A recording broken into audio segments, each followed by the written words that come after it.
سب مل کے السلام علی الحسین وعلی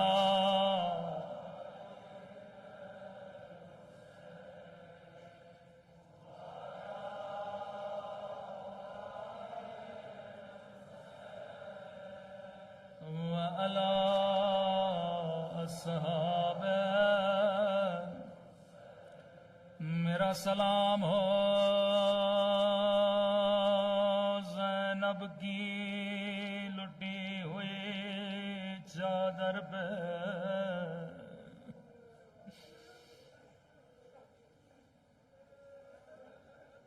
میرا سلام ہو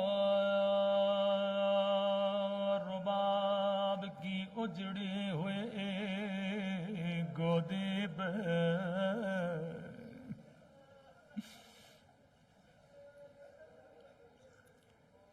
آپ نے کئی ذاکروں کے مصائب سنے ہوں گے،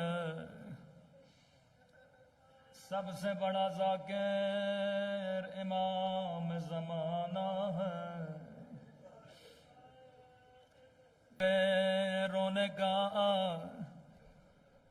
تو زیارت ناہیہ بڑا کرو، ناہیہ امام زمانہ کا نوحہ ہے۔ سنیں گے اپنے جد کے مصائب کیسے بیاں کرتے ہیں۔ زیارت ناہیہ میں مولا کے کچھ سلام ہے، کسی بھی مظلوم کا نام نہیں لیتے پر مظلومیت کا ذکر کرتے ہیں۔ قدیمی عزادارو سمجھنا تیرا کام ہے۔ فرمایا میرا سلام ہو ان ننے سے رخساروں پہ،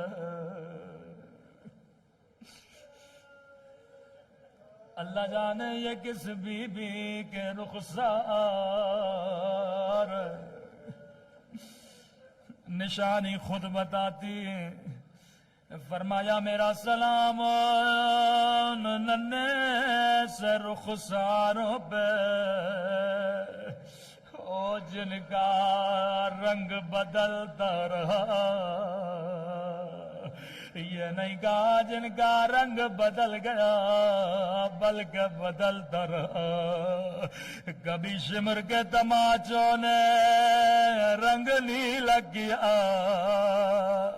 کبھی ظالم کے تماچوں نے رنگ کالا کیا۔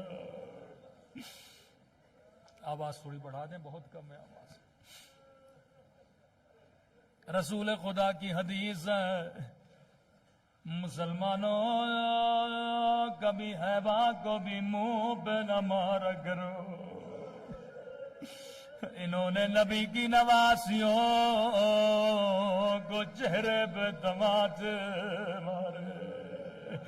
جب بابا کا کٹا ہوا سر سکینہ کی گودی میں آیا، رو رو کے کہنے لگے او میرے غریب الوطن بابا،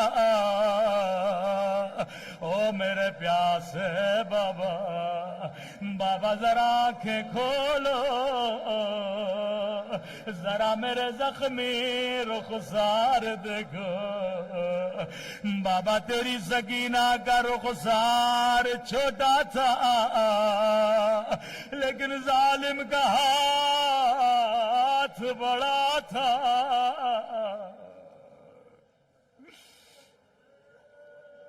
میں قربان ننھی سی بچی کی مظلومیت میں۔ فرمایا میرا سلام ان ننے سے رخساروں پہ جن کا رنگ بدلتا رہا۔ اگلا سلام اس سے بھی درد بھرا سلام ہے۔ فرمایا میرا سلام